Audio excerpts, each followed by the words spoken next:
sini saya akan membahas 4 pokok wajib dalam wudu. Sekali lagi, 4 wajib pokok dalam berwudu. Okay. Ya ayyuhalladzina amanu, hai orang-orang yang beriman, faksilu wujuhakum, basuhlah muka. Orang yang berwudu itu dicintai oleh Allah Subhanahu wa ta'ala. Bukan perkara wudunya yang dicintai, tetapi bersamaan itu juga kita menjadi pribadi yang lebih baik lagi dan dekat dengan Allah Subhanahu wa ta'ala. Halo, selamat datang lagi di channel Reza Elang. Ya, karena ini jadi konten Ustadz, kita ganti baju dulu. Oke, ganti baju dulu ya. Ya Habibi ya Muhammad, ya arusal khafiqaini, ya Habibi ya Muhammad. Sebelum lanjut ke kutubnya, saya mohon subscribe dulu channel YouTube Sekerakat Still, klik like dan komen videonya. Mau skip mouse juga, subscribe channel Reza Elang Tentu ya, terima kasih. Oke, langsung saja. Sebelum masuk kutub, kita intro dulu.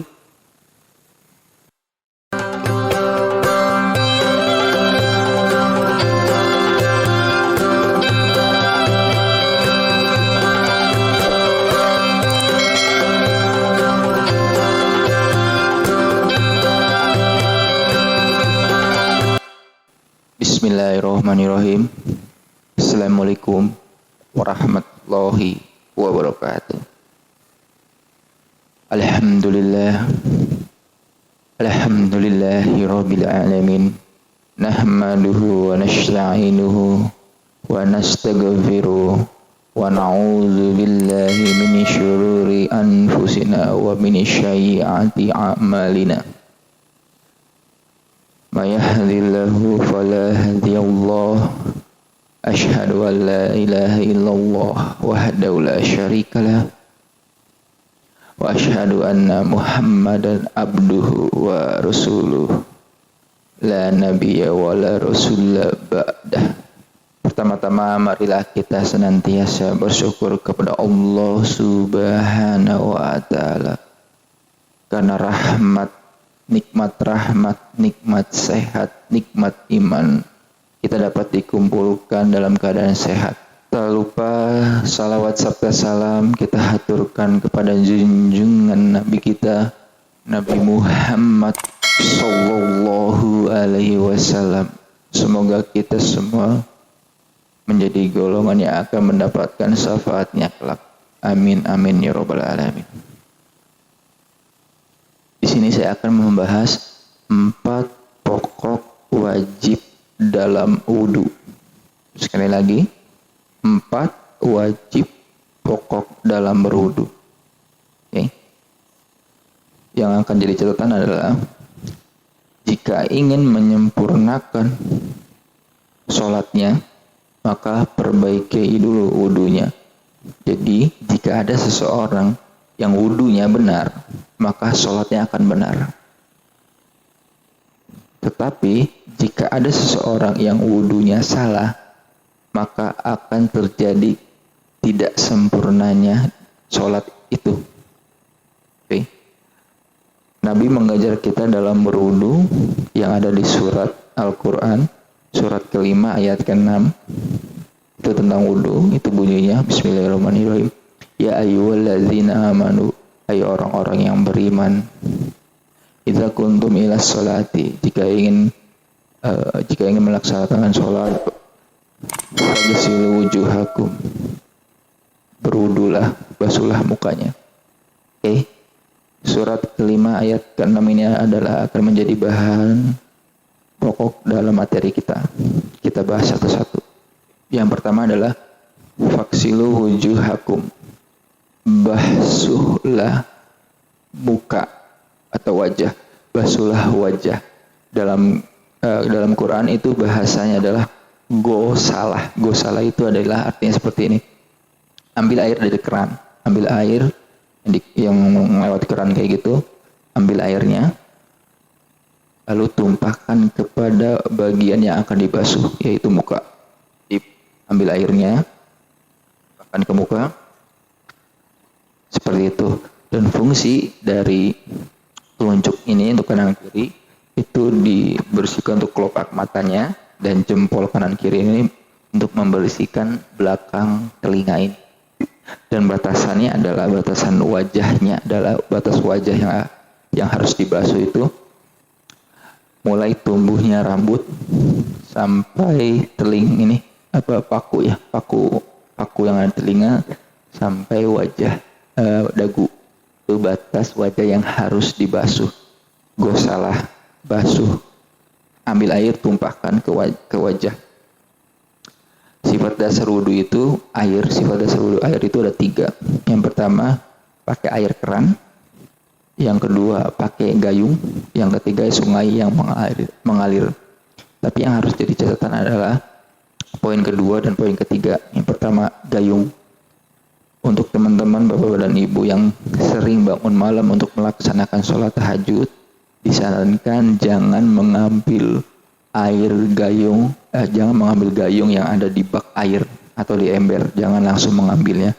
Disarankan cuci tangan terlebih dahulu baru mengambil gayungnya, karena kita tidak tahu semalam tangan ini memegang apa, personalinkah atau yang lainkah, garuk-garuk segala macam, kodok-kodok, gosok-gosok, kita nggak tahu. Jadi disarankan sebelum memegang. Kalau keran rusak di rumah, pengen pakai gayung, cuci tangan dulu pakai gayung. Yang ketiga itu pakai sungai yang airnya mengalir.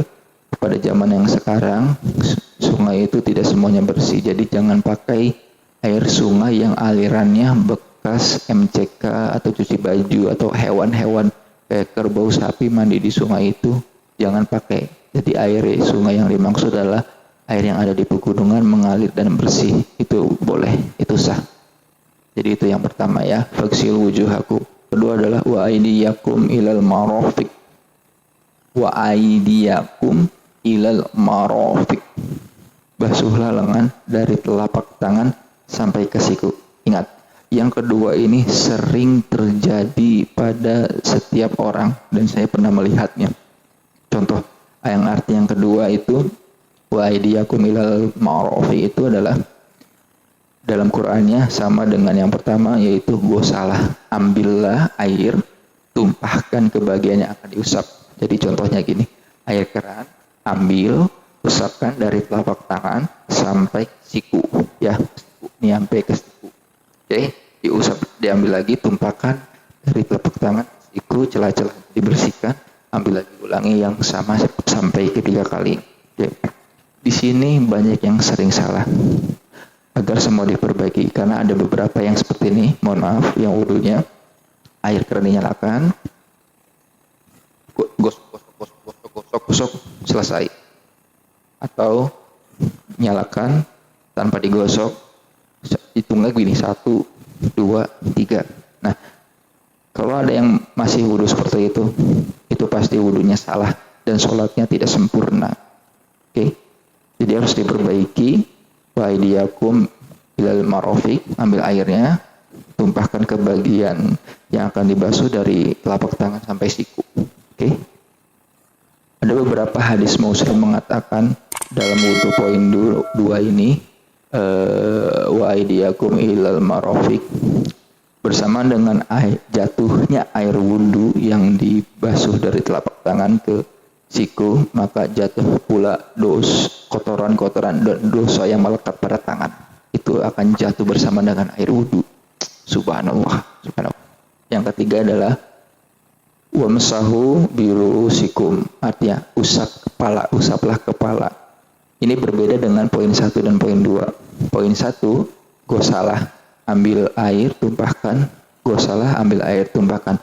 Tapi yang ketiga ini adalah dalam Qur'annya berarti masaha, Masaha itu adalah artinya ambil air, tumpahkan airnya, lalu usap ke kepala. Ingat, yang diusap adalah kepala. Ambil airnya, tumpahkan airnya, dan usap ke kepala. Kenapa ke kepala? Karena Allah itu sangat adil dan maha adil. Karena semua manusia yang hidup pasti memiliki kepala.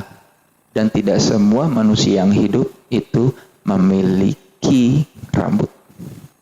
Paham? Jadi tidak semua yang hidup memiliki rambut, tapi semua manusia yang hidup memiliki kepala. Jadi yang dibasah, yang diusap adalah kepala. Pada poin 3 ini ada 3 makna dalam berwudu khusus kepala. Yang pertama istiqraq. Mohon maaf kalau salah. Istiqraq. Istiqraq itu adalah mengusap kepala dari depan, kembali lagi ke belakang, ke depan dari belakang, dari mengusap dari depan ke belakang dan kembali lagi dari belakang ke depan. Itu istiqraq. Yang ketiga adalah at-tabaid ma'ah tahdid, yang artinya mengusap sebagian kepala. Ya, ini berlaku untuk ibu-ibu atau perempuan yang sedang mau mengambil air wudhu, memakai kerudung dan di tempat umum dan tidak mendukung, itu boleh ambil air, buang air, usapkan di beberapa depan kepalanya dari batas rambut ke ubun-ubun. Gini, itu boleh. Yang ketiga, at-tabaid min duni tahdid.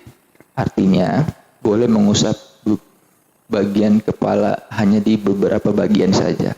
Ini dalam kasusnya jika ada kepala yang sedang terluka atau sedang dalam pengobatan, operasi dan lain sebagainya, jahitan dan tidak memungkinkan terkena air, maka boleh di bagian lainnya yang tidak mengalami cedera. Ambil air, jika di sini luka, di perban, maka usaplah bagian yang tidak terluka di sini. Itu boleh. Itu tiga yang diperbolehkan dalam mengusap kepala.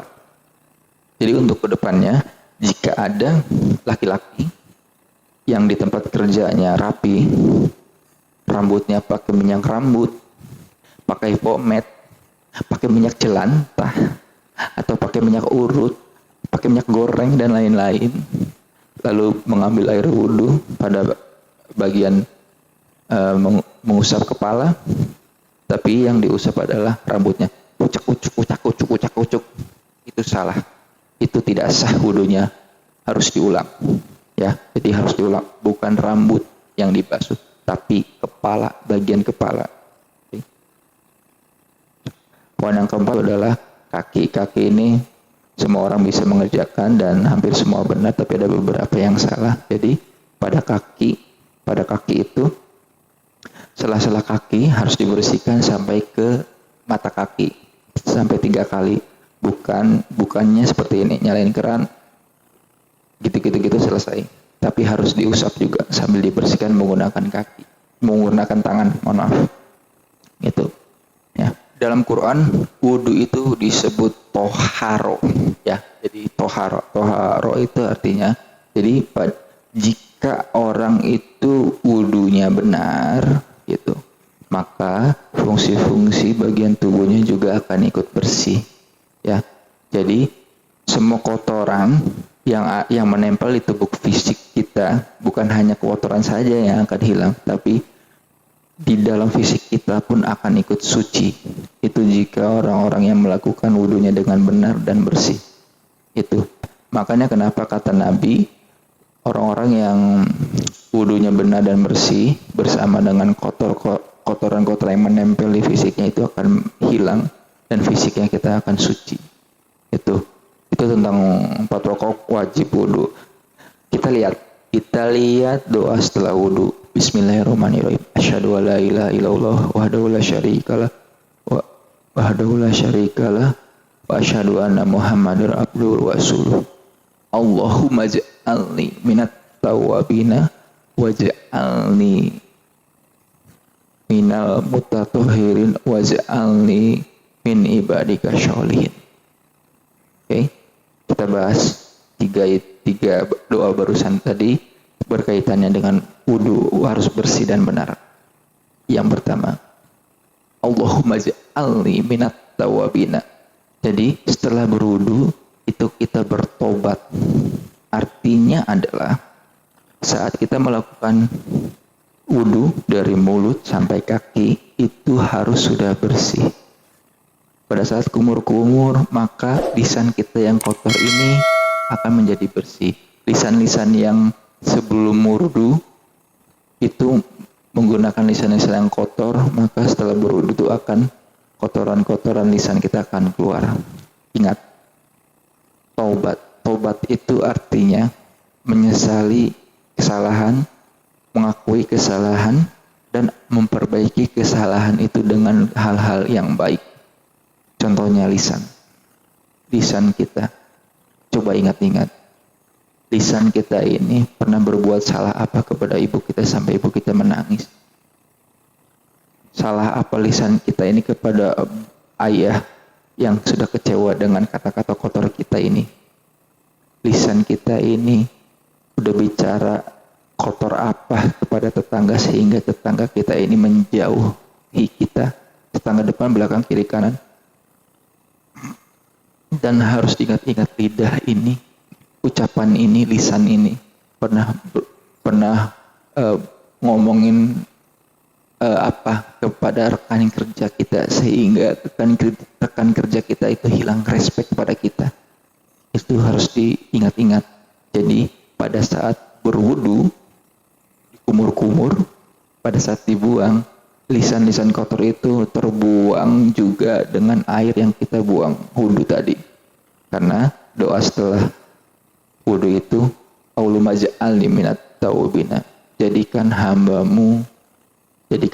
orang-orang yang bertaubat. Bertaubat, tidak mengulangi kesalahan lagi. Jadi kalau orang-orang yang benar wudunya itu akan benar dalam lisannya setelah wudu. Itu yang pertama. Yang kedua, waj'alni minal mutatahhirin. Artinya, yang poin 2 wudu itu minal mutatahhirin. Jika kita wudunya benar, bersih, maka status kita akan naik di hadapan Allah Subhanahu wa taala. Jadi pada saat kita berdoa, Allahumma ja'alni minat tawabina waj'alni minal mutatahhirin, Allah langsung menjawabnya pada Quran surat kedua Al-Baqarah ayat ke-222. Lihat paragraf terakhirnya. Innallaha yuhibbut tawwabin wa yuhibbul mutatahhirin. Sungguh Allah menyukai orang-orang yang bertobat dan yang menyukai orang yang mensucikan diri. Jadi ada kaitannya. Jadi status kita akan berubah. Buat orang-orang yang sering berwudu, wudunya benar, wudunya bersih, maka statusnya akan berubah. Orang-orang yang mensucikan diri tersebut akan dicintai oleh Allah dan Allah akan langsung menjawabnya pada saat kita berdoa. Allahumma ja'alni minat tawabina. Allah menjawab, innallaha yuhibbut taubat. Allah menyukai orang-orang yang bertobat. Allahumma ja'alni minat tawabina waj'alni minal mutatahhirin. Allah menjawab, wa yuhibbul mutatahhirin. Allah menyukai orang-orang yang mensucikan diri. Jadi coba nanti ibu cek setelah nonton video ini, jika ibu bapak berwudu batal lagi, langsung wudu lagi, batal lagi, wudu lagi, batal lagi. Ingat, itu tandanya bapak ibu sedang dicintai oleh Allah Subhanahu wa taala. Bayangkan, orang yang berwudu itu dicintai oleh Allah Subhanahu wa taala. Bukan perkara wudunya yang dicintai, tetapi bersamaan itu juga kita menjadi pribadi yang lebih baik lagi dan dekat dengan Allah Subhanahu wa taala. Jadi mari kita perbaiki wudu kita, wudunya jadi bersih, wudunya benar, wudunya bersih, dan menjaga semua omongan-omongan kita semua. Jaga lisan sesuai doa yang kita panjatkan setelah berwudu. Allah mencintai orang-orang yang berwudu. Sekian kultum yang bisa saya sampaikan tentang berwudu. Sekali lagi, perbaiki wudu kita. Bapak Ibu, perbaiki wudunya. Kalau berdoa, ingat artinya juga, agar kita benar-benar menjaga dan agar kita dicintai oleh Allah Subhanahu wa Ta'ala. Ingat, saat kita menjaga wudu kita, itu artinya sepanjang masih mempunyai wudu itu kita dicintai oleh Allah Subhanahu wa Ta'ala. Terima kasih atas waktunya. Sekian kultum yang saya sampaikan. Kalau ada kekurangan itu dari saya pribadi. Jika ada kelebihan itu lebihnya dari Allah Subhanahu wa Ta'ala. Saya akhiri. Barakallahu li wa lakum fil Qur'anil azim. Wa nafa'ani wa iyyakum bima fihi min ayati wa zikrul hakim. Wa taqabbal minni wa minkum tilawatahu innahu was-sami'ul alim. Aqulu qawli hadza. Wassalamualaikum warahmatullahi wabarakatuh. Sallallahu ala Muhammad, sallallahu alaihi wasallam, sallallahu ala Muhammad, ya Rabbi sholli wa sallim.